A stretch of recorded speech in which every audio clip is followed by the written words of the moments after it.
नमस्कार दोस्तों, सबसे पहले आपका दिल से धन्यवाद कि आपने अपना कीमती समय हमारे वीडियो को दिया। आपका स्वागत है हमारे YouTube चैनल कहानी वाला पर। आज हम सुनेंगे ओशो द्वारा बताई गई एक और रोचक और मन को अंदर तक झंझोर देने वाली ऐसी ही एक कहानी जिसका नाम है कोल्हू का बैल। तो चलिए शुरू करते हैं। मैंने सुना है एक दार्शनिक, एक तार्किक, एक महापंडित सुबह सुबह तेल खरीदने तेली की दुकान पर गया। विचारक था, दार्शनिक था, तार्किक था। जब तक तेली ने तेल तौला, उसके मन में यह सवाल उठा, उस तेली के पीछे ही कोल्हू का बैल चल रहा है। तेल पेरा जा रहा है, न तो उसे कोई चलाने वाला है, न कोई उसे हाँक रहा है। फिर यह बैल रुक क्यों नहीं जाता? फिर यह क्यों कोल्हू पर तेल पेरे जा रहा है? जिज्ञासा उठी। उसने तेली से पूछा कि भाई मेरे, यह राज मुझे समझाओ। न कोई हाँकता, न कोई कोल्हू के बैल के पीछे पड़ा है। यह दिन रात चलता ही रहता, रुकता भी नहीं। उस तेली ने कहा, जरा गौर से देखो, उपाय किया गया है।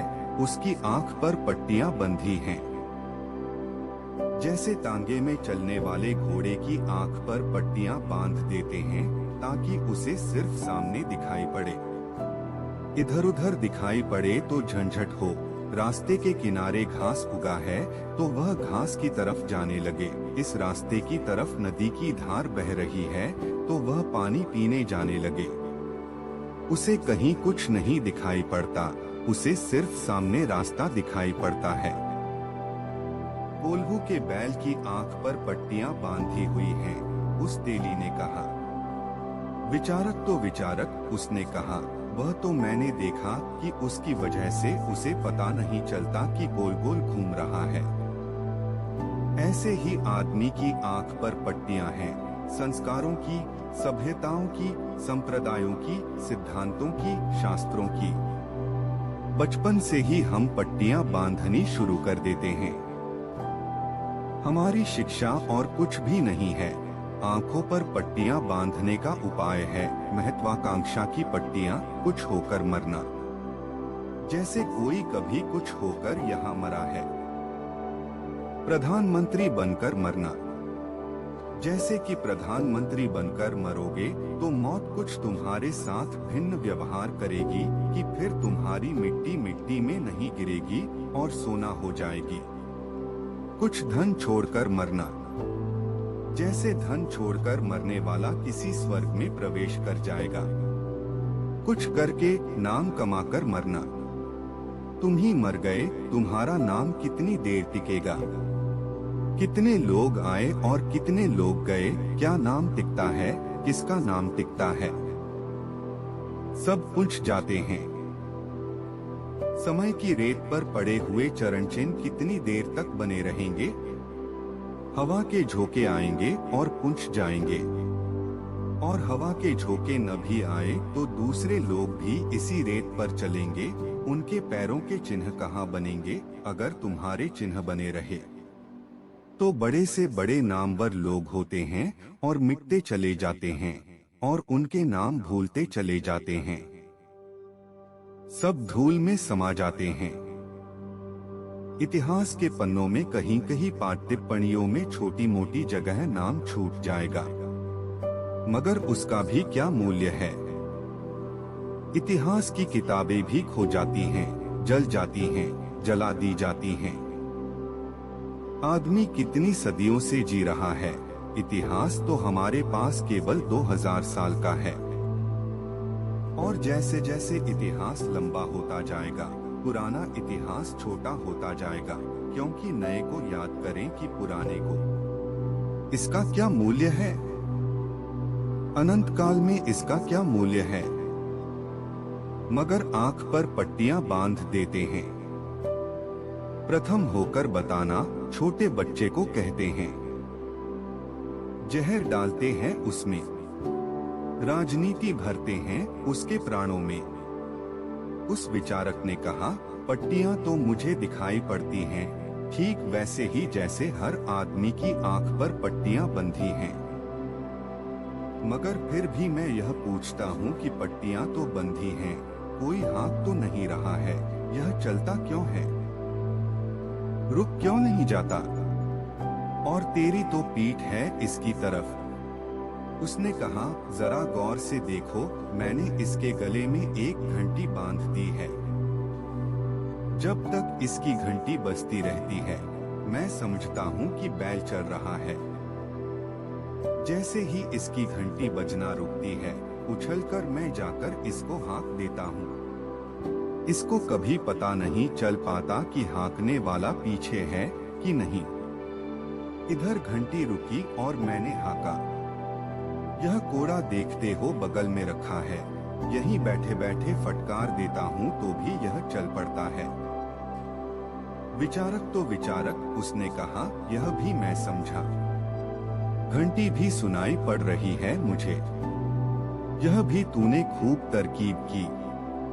लेकिन मैं यह पूछता हूँ कि यह बैल खड़ा होकर और गला हिलाकर घंटी तो बजा सकता है। तेली ने कहा, धीरे धीरे, आहिस्ता बोलो, कहीं बैल सुन ले तो मेरी मुसीबत हो जाए। तुम जल्दी अपना तेल लो और रास्ते पर लगो, बैल न सुन ले कहीं तुम्हारी बात। यह बैल इतना तार्किक नहीं है, बैल सीधा सादा बैल है। यह कोई दार्शनिक नहीं है, यह इतना गणित नहीं बिठा सकता कि खड़े होकर गला हिलाने लगे। यह तो सिर्फ चालबाज आदमी ही कर सकता है।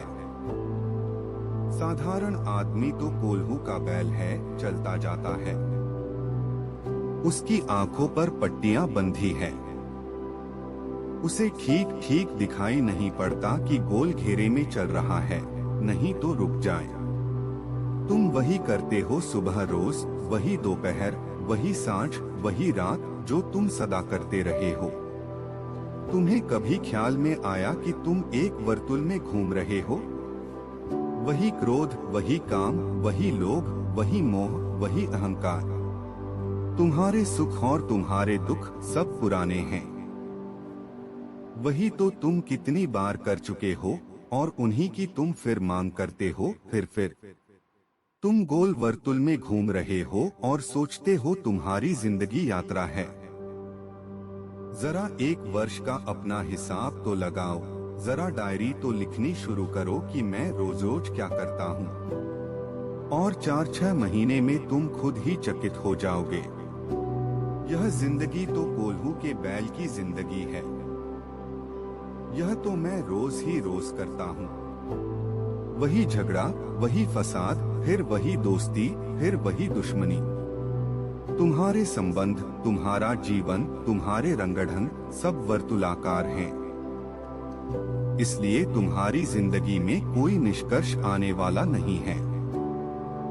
तुम कहीं पहुंचोगे नहीं। तुम चलते चलते मर जाओगे और फिर किसी गर्भ में पैदा होकर चलने लगोगे। इसलिए हमने इस वर्तुलाकार चक्कर का ही नाम संसार दिया है। संसार शब्द का अर्थ होता है चाक, जो चाक की तरह घूमता रहे। तुम्हारी जिंदगी एक चाक की तरह घूम रही है।